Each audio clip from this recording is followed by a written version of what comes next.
하나님의 말씀 함께 찾아보기 원합니다. 시편 139편 1절에서 10절 말씀까지 한 절씩 교독하겠습니다. 여호와여, 주께서 나를 살펴보셨으므로 나를 아시나이다.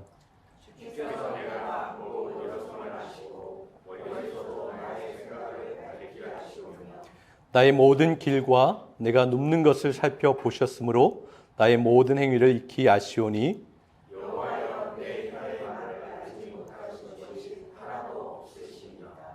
주께서 나의 앞뒤를 둘러싸시고 내게 안수하셨나이다.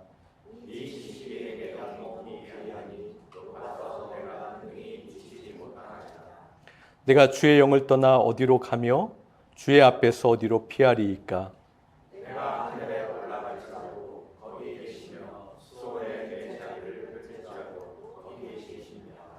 내가 새벽 날개를 치며 바다 끝에 가서 거주할지라도 거기서도 주의 손이 나를 인도하시며 주의 오른손이 나를 붙드시리이다. 저는 월요일 오전에 그 주간에 방문할 분들에게 전화를 합니다. 통화를 하다 보면 좀 까탈스러운 분들이 있어요. 언제쯤 방문할지 날짜와 시간을 조정하고 약속하는데 대부분은 흔쾌히 응하는데 좀 까탈스러운 분들은 이렇게 얘기하십니다. 자기는 너무 싫다고 하세요. 우리 집에 오는 거, 방문하는 거 자기는 너무 싫고 오는 거 절대 안 된다고 하시는 그런 분들이 있어요. 그러면 제가 또 자세하게, 또 친절하게 재차 설명을 드립니다. 지금 보험회사를 통해서 홈케어를 받고 계신데 제가 잠시 방문해야 혜택 받으시는데 문제가 없으십니다 라고 그렇게 인내하면서 자세히 설명을 드려요. 그렇게 설득을 해서 방문을 하면 처음부터 좀 까탈스러웠던 분들은 방문을 받으실 때도 굉장히 그러한 모습을 동일하게 보이세요. 제가 점검하고 질문해야 하는 것들이 여러 개 있어요. 방이 몇 개인지, 화장실, 미끄럼 방지 매트가 잘 깔려 있는지, 안전바가 잘 설치되어 있는지, 또 당뇨가 있으신지, 그럼 당뇨 체크하는 기계가 있는지 물어보는데 그렇게 물어보다 보면 왜 그렇게 많이 물어보냐고 하세요. 뭘 그렇게 다 자신에 대해서 알려고 하는지 내 정보를 줄 수 없다라고 그렇게 하시는 분들이 있어요. 충분히 이해할 수 있습니다. 쉬운 일이 어디 있겠어요. 존중해 드려야죠. 요즘은 익명성을 보장받고 싶어 합니다. 누군가 나에 대해서 너무 많이 아는 것 싫어하고 불편해 합니다. 교회에서도 그렇다고 하죠. 자신에 대해서 너무 많이 오픈했다가 그것이 상처가 되어 돌아오거나 다른 사람들의 입방아에 오르게 됐던 경험들을 하면서 어느샌가 자신도 모르게 입을 다물어 버립니다. 약점이나 상처는 다 감추고 자랑할 거나 좋은 일만 그렇게 이야기하곤 합니다. 그러다 보니까 교회 안에서도 진정한 서로에 대한 모습을 알 수 없는 그러한 상황이 되어버렸어요.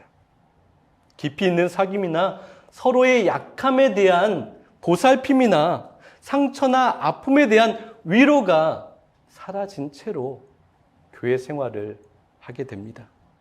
그저 서로 적당한 선과 적당한 관계를 유지하는 것, 그것을 좋아해요.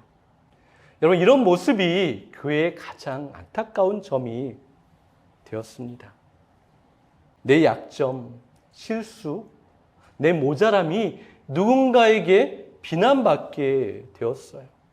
그 사람의 상황에 대해 그 어떤 이해나 긍휼한 마음도 갖지 않고 쉽게 판단하고 가볍게 말하곤 합니다. 여러분, 교회라는 이름으로 모인 공동체라면 여러분 한번 생각해 보세요. 교회는 어떤 곳이 되어야 합니까? 약점이 비웃음거리가 되면 안 됩니다. 실수가 비판거리가 되면 안 되는 거예요. 더 긍휼히 여김을 받아야 합니다.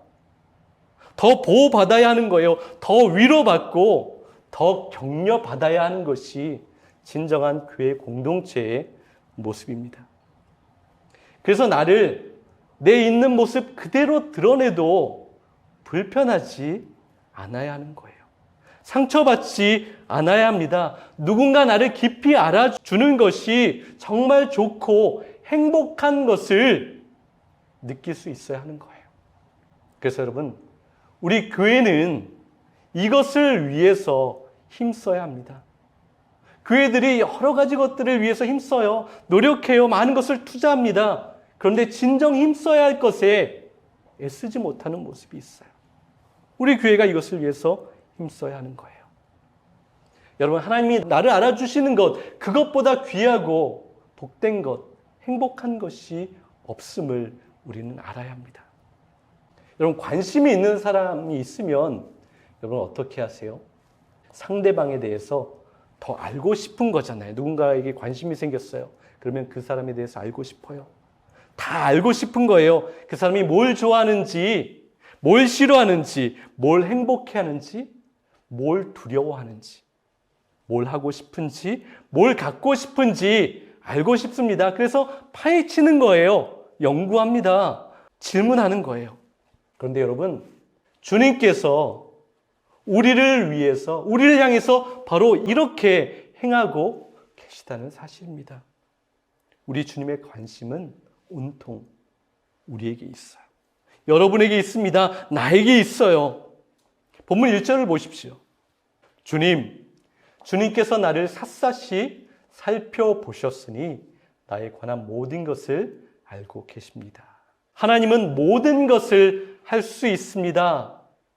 하나님의 전능하심이라고 합니다. 하나님은 모든 것을 알고 계세요. 하나님의 전지하심이라고 합니다. 하나님은 못하실 것이 없어요. 하나님은 모르시는 것이 하나도 없습니다. 그렇기 때문에 여러분, 하나님이 무엇인가를 하기 위해서 열심을 내시거나 최선을 다할 필요가 전혀 없어요. 그리고 하나님이 무엇인가를 아시기 위해서 노력하시거나 수고할 필요가 전혀 없으십니다. 하나님은 그럴 필요가 없으신 분이에요. 그런데 여러분 잘 보세요. 우리가 읽은 본문에서 주님께서 나를 샅샅이 살펴보셨다라는 표현이 있잖아요. 이 표현이 원문의 의미를 보면 단단한 바위에서 금속을 채굴한다라는 그런 뜻입니다. 무엇인가를 발견하기 위해서 깊이 파헤치고 주의 깊게 살피고 또 살펴서 찾아내는 그런 의미가 담겨 있어요. 바로 우리 주님께서, 하나님께서 우리를 아시기 위해서 그렇게 하신다는 거예요. 우리를 얼마나 소중하게 생각하시는지 우리에 대한 깊은 관심과 애정이 있기 때문에 우리를 샅샅이 살펴보시는 거예요. 무엇인가를 찾기 위해서 파헤쳐내시고 최선의 노력을 하시는 모습을 보여주고 있어요. 사실 우리가 뭐라고 우리 주님께서 이렇게 하십니까? 아무런 이유가 없어요. 그저 하나님께서 그렇게 하십니다. 이유를 찾을 수도 우리는 이해할 수도 없어요. 여러분, 하나님께서는 내가 왜 속상해하는지 다 아시는 거예요. 내가 왜 절망하는지 다 아세요. 내가 왜 상처받는지 아십니다. 내가 왜 속으로 울고 있는지 아세요. 내 모든 것을 다 아십니다. 그래서 여러분, 예수님 앞에서는 그 누구도 소외받지 않습니다. 그 어떤 상처도, 그 어떤 아픔도, 그 어떤 소원도 무시되지 않아요. 모두가 무시하는 아주 작은 자가 있습니다. 모두가 멸시하는 악한 자가 있어요. 그런데 그 사람일지라도 주님의 눈에서는 벗어나지 않아요. 주님의 관심에서는 멀어지지 않습니다. 주님의 관심은 언제나 그들에게 끊임없이 쏟아 부어지고 있어요. 여러분, 삭개오 아시죠? 뽕나무 위에 몰래 올라가서 매달려 있었던 그 작고 약하고 악했던 그 사람에게 주님께서 찾아가시고 다가가십니다. 그리고 말씀하시죠. 사랑하는 아들아, 내가 너에 대해서 다 알고 있다. 내가 너를 안다. 내가 너를 사랑한다. 주님께서 그렇게 말씀하셨어요. 주님은 그렇게 악한 자까지 사랑하시는 거예요. 그러니 여러분, 주님께서 우리를 향하여서 사랑하시는 그 사랑을 그 관심을, 그 도우심을 우리는 의심하지 않아도 되는 거예요. 절대 의심하지 마십시오. 2절에서 3절을 보세요. 같이 읽어볼까요? 내가 앉아있거나 서있거나 주님께서는 다 아십니다. 멀리서도 내 생각을 다 알고 계십니다. 내가 길을 가거나 누워있거나 주님께서는 다 살피고 계시니 내 모든 행실을 다 알고 계십니다.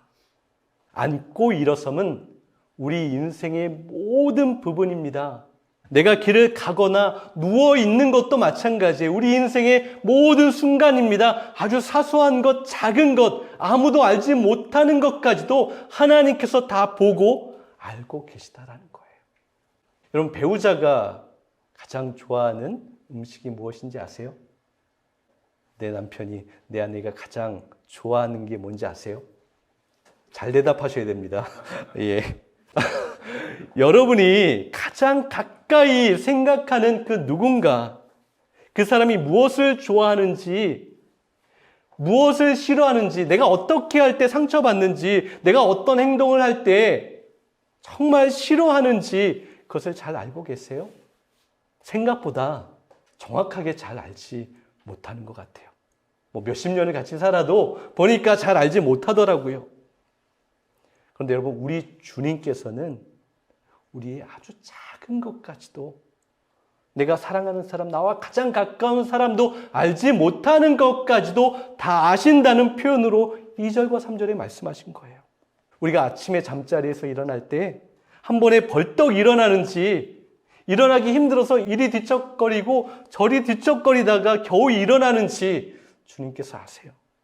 밤에 잠잘 때 머리를 베게 되면 바로 잠에 드는지, 불면증 때문에, 여러 걱정 때문에 잠자지 못하는지 주님은 아십니다.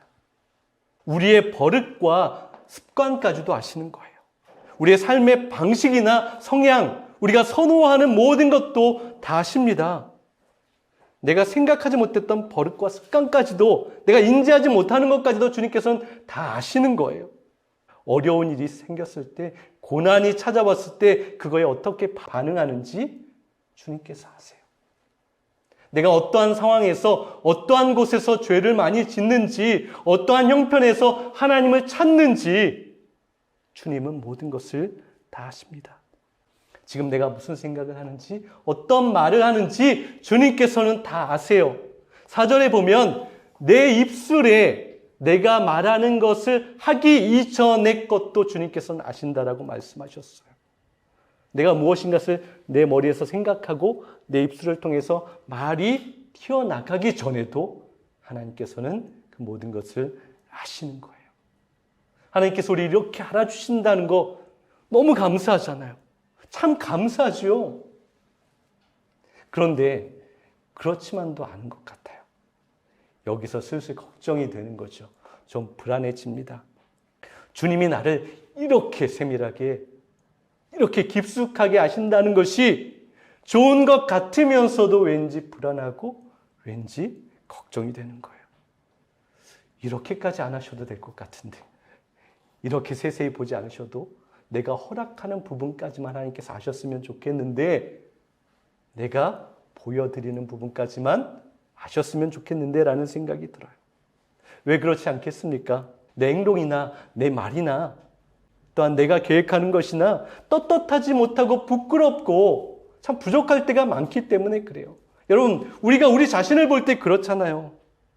아무리 하나님이시지만, 아무리 나를 잘 아시지만 하나님 굳이 그렇게까지 하지 않으셨으면 좋겠습니다라는 생각이 들 때도 있어요. 오늘 시편의 저자도 그랬던 것 같아요. 7절과 8절 한번 볼까요? 내가 주님을 피해서 어디로 가며 주님의 얼굴을 피해서 어디로 도망치겠습니까? 내가 하늘로 올라가더라도 주님께서는 거기에 계시고 지하에 가서 자리를 펴더라도 주님은 거기에도 계십니다. 이 편을 보면 굉장히 아름다운 표현 같지만 이 시편을 지었던 저자는 주님 앞에서 좀 도망치고 싶었던 그러한 감정도 느끼게 되었던 거예요. 주님께로부터 좀 벗어나고 싶은 거예요. 주님의 관심이, 주님의 시선이 부담이 되는 거예요. 주님의 관심을 좀 꺼주셨으면 좋겠던 거예요. 주님, 나를 그만 바라보시면 좋겠다라는 그러한 생각이 있었어요. 왜 그렇습니까? 내 행동이 믿는 사람이라고 하기에는 좀 부족한 거예요. 부끄러운 거예요. 내 말이 상스럽고 더럽기 때문입니다. 내 생각이 너무 부정적이고 악하기 때문에 그래요. 현실의 문제 앞에서 또 하나님을 원망합니다. 너무나 부끄러워요. 또 누군가에 대해서 나쁘게 이야기하고 그렇게 정죄합니다. 내 마음에 품은 생각과 계획이 하나님 없이 살아가는 사람들과 별반 다르지 않은 것 같이 보이기 때문에 그래요. 그때는 하나님께서 나를 향해서 좀 눈을 감아주셨으면, 좀 내 곁에서, 그러니까 내가 좀 멀리 하나님으로부터 멀어졌으면, 도망갔으면 하는 그런 생각이 들어요. 그래서 11절을 보세요. 내가 말하기를 어둠이 와락 나에게 달려들어서 나를 비추던 빛이 밤처럼 되어라. 주님 앞에 살아가는 모든 사람들의 고백일 거예요. 하나님, 나를 보는 것이 너무나 부담돼요. 또 누군가 나를 바라보는 것이 너무나 부담이 돼요. 그냥 다 어두워져서 누구도 나를 보지 않고 캄캄해졌으면 좋겠습니다. 라는 그러한 고백을 이 시편의 저자는 하고 있어요. 어둠이 덮쳐서 누구도 나를 보지 않았으면, 하나님께서도 주님께서도 나를 좀 몰라주셨으면 숨고 싶은 거예요. 너무나 부끄럽습니다. 여러분, 예수님께서 십자가를 지시기 위해서 로마 군사들이 몰려와서 예수님을 잡아갔던 그때에 베드로에게 말씀하셨어요. 어떤 이야기 했죠?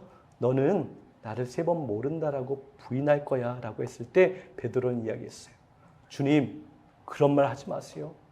난 주님과 함께 죽겠습니다. 나를 어떻게 보시는 거예요? 라고 그렇게 자신 있게 대답했는데, 실제로 그러한 상황이 왔을 때 베드로는 어떻게 했죠?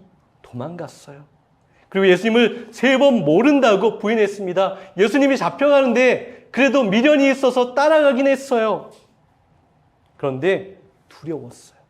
갑자기 무서움이 확 몰려왔어요. 예수님이 잡혀가는 모습이 너무 연약하고 아무것도 할 수 없는 모습으로 잡혀가다 보니까 그는, 나는 예수를 몰라요.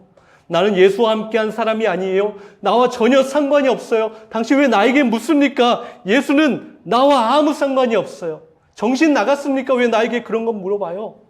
라고 큰 소리치고 그렇게 화를 냈어요. 정신없이 쏟아냈습니다. 그때 가슴이 쿵쾅거리고 얼굴은 시뻘개져서 가쁜 숨을 내쉬었을 거예요. 누가복음 22장 61절을 보세요. 그때 주님께서 몸을 돌려 베드로를 똑바로 바라보셨다. 그제서야 베드로는 오늘 닭이 울기 전에 나를 3번 모른다고 할 것이다 하신 주님의 말씀이 떠올라 밖으로 나가 슬피 울었다. 베드로는 예수님을 따라간 그 자리에서 예수님을 그렇게 부인하면서 아마 속으로 이렇게 외쳤을 거예요. 제발, 제발 주님, 저를 돌아보지 마세요. 저를 보지 마세요. 주님, 좀 눈을 감아주세요. 저를 쳐다보지 마세요. 라는 그러한 안타까운 마음을 가지고 그렇게 그 자리에서 예수님을 부인했을 거예요. 그런데 주님은 굳이 의도적으로 몸을 돌려서 베드로를 주목하여서 그를 뚫어져라 바라보셨습니다. 그런데 여러분, 저는 확신합니다. 예수님께서 베드로를 몸을 돌려 주목하여서 바라보셨을 때 그 눈빛이 분노의 눈빛이 아니었을 거예요. 실망의 눈빛이 아니었을 거예요. 책망의 눈빛이 아니었을 것입니다.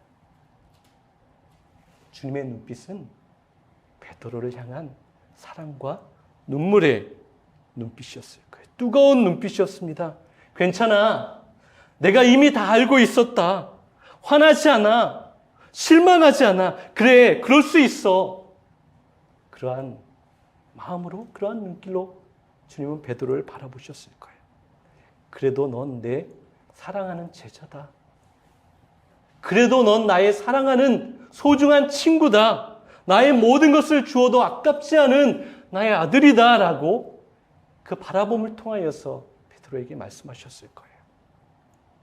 뜨거운 눈물과 이해와 공감의 눈길이었을 겁니다. 그 주님의 눈을 보고 베드로는 자신의 온몸을 감싸는 용서와 사랑을 체험하게 되었어요. 그래서 바로 그것이 떠올랐어요. 그래서 뛰쳐나가서 감사의 눈물을 쏟아내었습니다.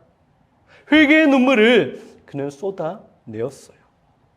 여러분, 우리의 모든 것을 아시는 주님, 우리도 불편합니다. 답답해서 견딜 수 없는 것 같아요. 그렇죠? 나를 힘들게 하고 구속으로 몰아붙이는 것 같을 때가 분명히 있습니다. 그런데 여러분, 우리 주님이 우리를 이렇게 세밀하게 모든 것을 다 아시는 이유는 단 한순간도 놓치지 않는 것은 우리를 정죄하거나 비판하거나 책망하기 위해서 그렇게 우리를 아시는 것이 아니에요. 우리의 모든 것을 잘못을 캐내기 위해서 우리를 아시는 것이 아니라는 거예요. 뭔가 꼬투리를 잡거나 우리 약점, 부끄러움을 들춰내서 혼내고 몰아붙이고 그렇게 하려고 하시는 주님의 마음이 아닌 거예요. 그런데 여러분, 우리 솔직해 보면 우리의 모습이 그래요. 우리는 죄가 많아요. 매일 실수합니다. 책망받을 게 많아요. 약점도 많고요. 또 넘어집니다. 하나님의 말씀도 따르지 않고 누군가를 또 아프게 하고 비난하고 정죄하는 그러한 말씀을 따라 살겠다는 결단이 바로 조금 있다 무너지는 모습이 우리의 사실적이고 솔직한 모습입니다. 잘난 것 없어요. 잘하는 것도 없어요. 그런데 여러분 한번 보세요. 오늘 5절 말씀입니다. 같이 한번 읽어볼까요? 주님께서 나의 앞뒤를 두루 감싸주시고 내게 주님의 손을 얹어 주셨습니다. 주님께서 나의 앞뒤를 두루 감싸주시고 주님의 손이 내 위에 있습니다. 여러분, 우리의 약한 생각을 보시고 우리의 믿음 없음을 보시고 우리의 부족함, 연약함, 우리의 엉망인 모습을 보시고 그대로 다 하시면서 주님께서 우리에게 손가락으로 우리 머리를 쿡쿡 찌르면서 야, 너 이렇게밖에 못해? 우리에게 실망하셔서 손을 들어서 아주 세게 치면서 너 정말 엉망이다. 책망하시지 않으세요. 오늘 5절 말씀에 어떻게 이야기하시죠? 우리를 감싸주시고 주님의 손을 얹어주셨다. 안수하셨다라고 표현하는데 주님의 손을 우리에게 살포시 얹어주신 거예요. 주님의 그 손으로 우리의 모든 것을 가려주시는 거예요. 보호하시는 거예요. 우리가 흔들리고 우린 떱니다. 내가 너무나 부족하고 내가 너무나 창피하여서 또 두려워서 벌벌 떨리는 그 상황에서 주님께서 우리를 휘감아 안아주시는 거예요. 여러분, 어떤 덩굴이 나무를 휘감을 때 아주 촘촘히 단단히 그렇게 휘감죠. 바로 그런 것처럼 주님께서 우리를 아주 굳건히 휘감아 안아주신다는 거예요. 그리고 그 손으로 우리를 얹어주십니다. 우리 위에 주님의 손이 있다라는 거예요. 우리를 안정감을 느끼게 한다는 것이죠. 여러분, 너무나 크고 두려운 일을 당하면 우리는 어떻게 되죠? 나도 어쩔 수 없이 막 몸이 떨리고 마음이 흔들리는 경험을 합니다. 그때 주님의 그 휘감아 주시는, 감싸 주시는 사랑이 우리에게 있다라는 거예요. 10절을 보세요. 거기에서도 주님의 손이 나를 인도하여 주시고 주님의 오른손이 나를 힘있게 붙들어 주십니다. 우리가 주님 부담스러워요. 주님 답답해요. 나한테 관심을 좀 꺼주세요. 내 마음대로 좀 해볼게요 하면서 도망쳤는데, 그렇게 멀어졌는데 주님께서는 그곳에서도 우리를 기다리고 계셨습니다. 내가 달려간 그 자리에서 내가 너를 인도하고 있어. 내가 너를 보호하고 있어. 내 의로운 오른손으로 너를 붙들어 줄게라고 하나님께서 우리를 안아주시는 거예요. 우리는 그럴 자격도 없습니다. 그러한 은혜를 받을 수도 없어요. 염치도 없습니다. 얼굴 들지도 못해요. 심통 부리고 원망하고 깽판치고 될 대로 되라. 그냥 내 마음대로 할래요 라고 했었는데 주님은 그래도 우리를 포기하지 않으세요. 약하고 부족한데도 또다시 강하게 안아주십니다. 여러분, 이 정도 되면 우리가 이해할 수 있습니까? 여러분, 이해가 되세요? 우리가 이렇게 악한데 부족한데 하나님의 은혜는, 하나님의 사랑은 이해가 되지 않는 거예요. 나 같은 자를 왜? 요 모양 요 꼴인데, 이렇게 엉망인데, 내 안엔 이렇게 더러운 것이 많은데, 나는 이렇게 범죄를 많이 하는데 하나님 왜 나를 사랑하시지? 하나님 그래도 왜 나를 도와주시지? 그런 생각이 들어요. 6절 말씀을 보세요. 이 깨달음이 내게는 너무 놀랍고 너무 높아서 내가 감히 측량할 수조차 없습니다. 여러분, 하나님의 사랑은, 주님의 은혜는 이해하는 게 아니에요. 우리가 이해할 수 없습니다. 우리가 다 알 수 없는 거예요.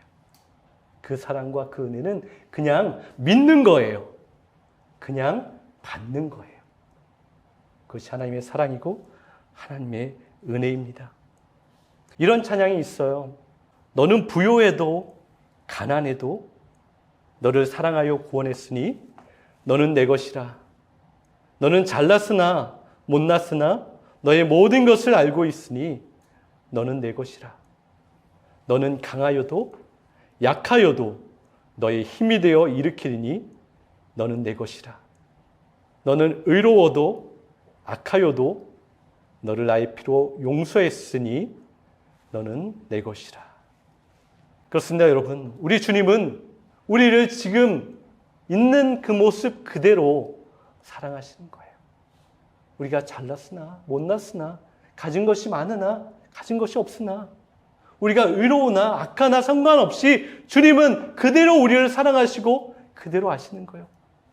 그 악하고 더러운 것을 다 보시면서도 우리의 계획과 모든 생각이 그렇게 더러운 것을 다 아시면서도 내가 너를 사랑해. 내가 그 모든 것을 알면서도 내가 너를 안아줄 거야. 나의 의로운 손으로 너를 덮어줄 거야 라고 하시는 거예요.